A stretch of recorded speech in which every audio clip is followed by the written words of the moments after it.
प्रणाम आत्मवंद युनिक पदमध्ये तुम्हा सर्वांचे खूप खूप स्वागत आहे. पहा, आज आहे कामदा एकादशी.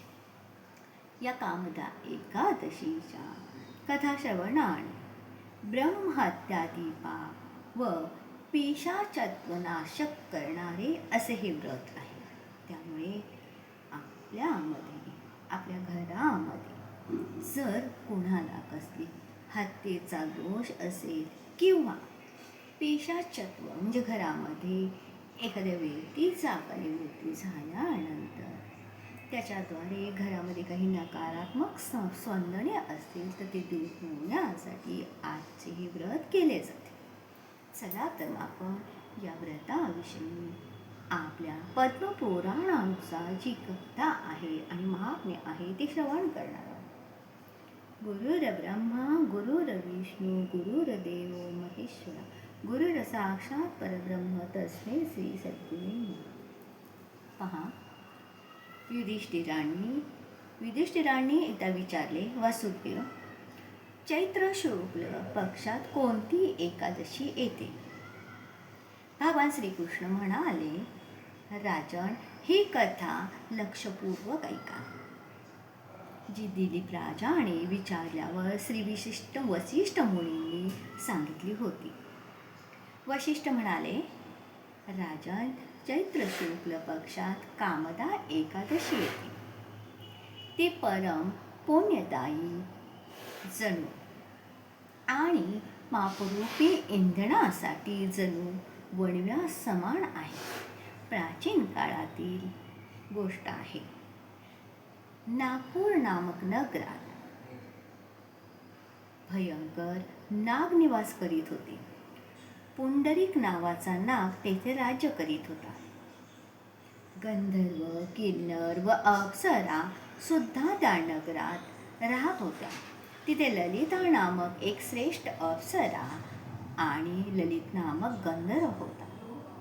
ते पती पत्नीच्या रूपात राहत होते आणि परस्पर कामविकाराने ग्रस्त राहायचे. एके दिवशी नागराज पुंडरीक राजसभेत मनोरंजन करीत होता.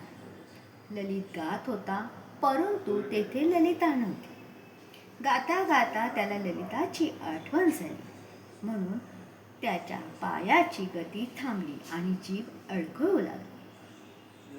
नागश्रेष्ठ कार्कटकाला ललितच्या मनाचा संताप कळला, म्हणून त्याने राजा पुंडरीकला ललितच्या पायाची गती थांबण्याचे व गायनात त्रुटी होण्याचे कारण सांगितले.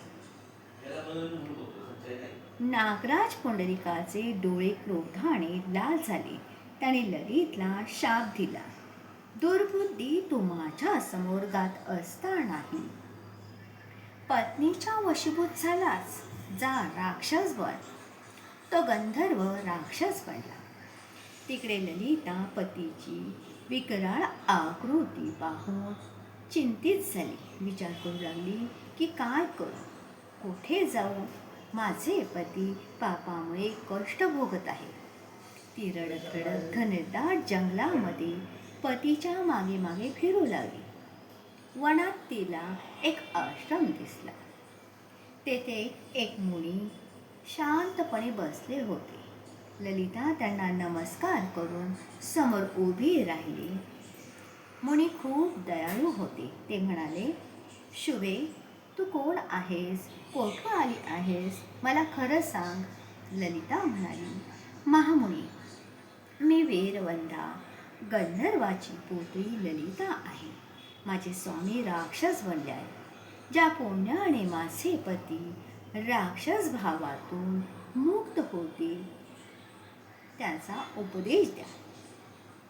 ऋषी म्हणाले, भद्रे, यावेळी चैत्र मासाच्या शुक्ल पक्षाची कामदा नामक एकादशी तिथी आहे. ती सर्व पापांना हरणारी आणि उत्तम तिथी आहे.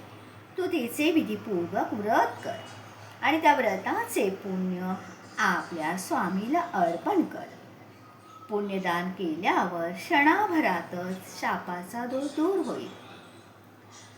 राजन ललिताने एकादशीला उपवास करून द्वादशीच्या दिवशी त्या महर्षीच्या जवळच भगवान वासुदेवाला आपल्या पतीच्या उद्धारासाठी ही प्रार्थना केली.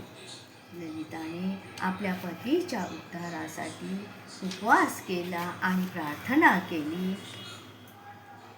मी हे जे कामदा एकादशीचे व्रत उपवास केले आहे त्याच्या पुण्याने माझ्या पतीचा राक्षस भाव दूर होऊ दे.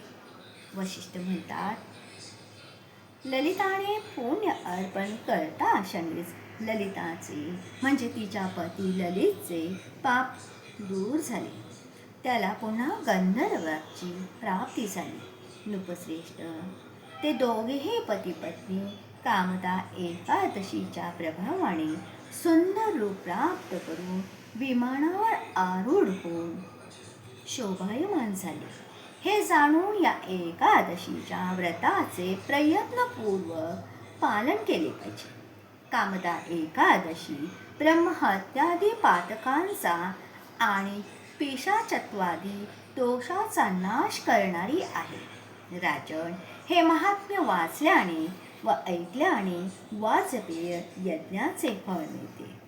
पद्मपुराणात याविषयी ही कथा सांगण्यात आली आणि कथा श्रवण करणारा, कथा वाचन करणारा व्यक्तीही अनेक यज्ञाचे फळ प्राप्त करतो. ब्रह्महत्यादी पातकापासून मुक्ती होती. जर कुटुंबामध्ये कोणाची पिशाच योनी असेल त्या योनीतून त्या व्यक्तीची मुक्तता होती. अशी ही दिव्य कामदा एकादशीची व्रत करत असून आजच्या दिवशी ओम नमो भगवते वासुदेवाय या मंत्राचा जप शक्य तितक्या वेळा केला जातो आणि आपली नित्याची उपासना साधना तर केलीच जाते, पण त्याचबरोबर विष्णू सहस्रनाम देखील वाचले जाते.